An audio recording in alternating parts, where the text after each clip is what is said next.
Hey my friends, welcome to Phyllis's How-To Studio. Today I want to show you another how-to video to hopefully inspire you to fill up your sketchbook.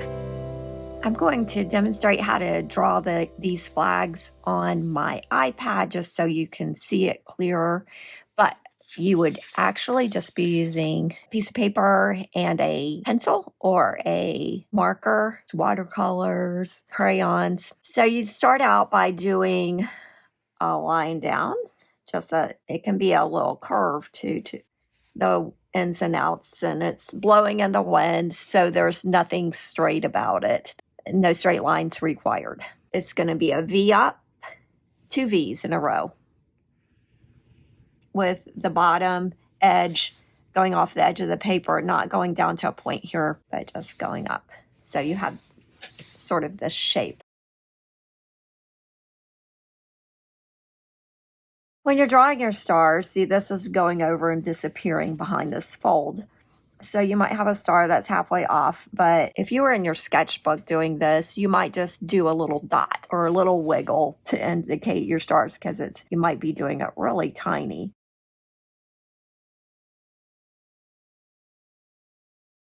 Just do a little C shape down here. It's the same shape as this line up here. Then one in the middle. And then it makes it easier to space it after that. But they're all just basically the same curve going the same direction as the first one you started out.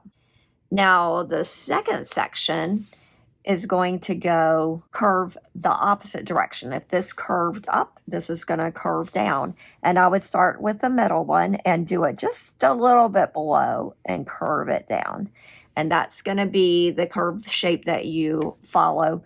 So you can just go, and each one you do your little curve right below the line that's next to it. Now this portion is going to go the opposite direction, and I'm going to go up a little bit on this, and I'm going to follow, maybe it's off the page down there. So above each line. So these would be curving the opposite direction. And then back to a up curve for the last little part.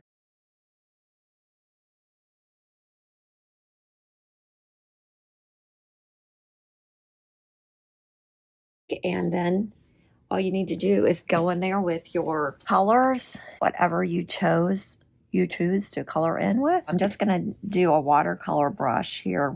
This is Procreate on my iPad. It's a software. It's not expensive. It's about $11. Now the iPad itself is expensive because you have to get an iPad that will accommodate.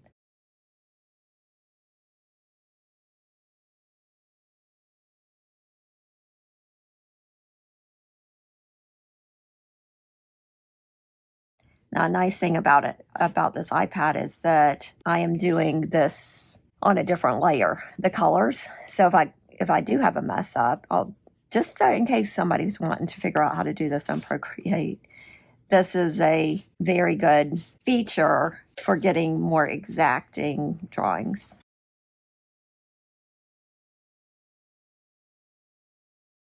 Now, another cool thing you can do on Procreate is, if I want to make it darker, I can just duplicate my layer a few times, and each time I duplicate it, it gets more vibrant. And then you can actually merge those together if you want to keep it like that. Just squeeze them. And then if you want to go in and clean up any kind of weird, if you were doing this, if you were a graphic designer, you would have to do this. If you're a sketcher, this would never be necessary, but you could also go in at this point and turn off your black lines right there and just leave your red if you wanted some sort of a kind of abstract pattern. Now, if you want to add any shading, I'm going to add a layer up here at the top. If you're just doing this on paper, you just maybe take your pencil. Maybe this is all done with black markers and paint, but take a very thin pen and some lines that kind of shade this. And that's going to be darker. Let's make this some dark lines here. to kind of shade it out. And then curving this way, the same way as the stripes, do a few little shady lines like this.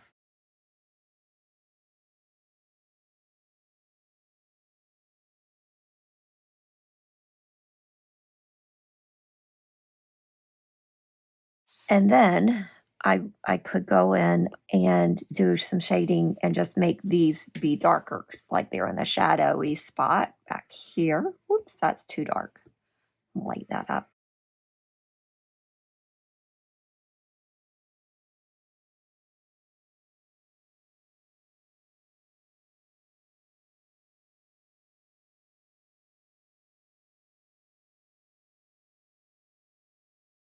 So that just gives a little dimension to it. This is completely unnecessary, but you could even take watercolors and do this on. Here's my oil pastel. And just kind of go down here and bring this white, a little white shine up there. If you just really wanted to get fancy with this flag. There you go. Now, if you're using this, if you're not familiar with, now look at it without the black lines. See how cool it is. That's how cool it is without the black lines. This is with the black lines. 2 different variations. And what you do with this later is you can share it right here. You go to share it as a JPEG, and it sent it into your photo files, and you will have a photo. Let me see, JPEG. It exports it as a JPEG. You save your image, and then you can just go to your photos, and you have your flag there as a photo if you wanted to print it or use it on your Facebook or use it as a background or whatever. That's the whole point of doing it this way on Procreate. But I hope you do it on paper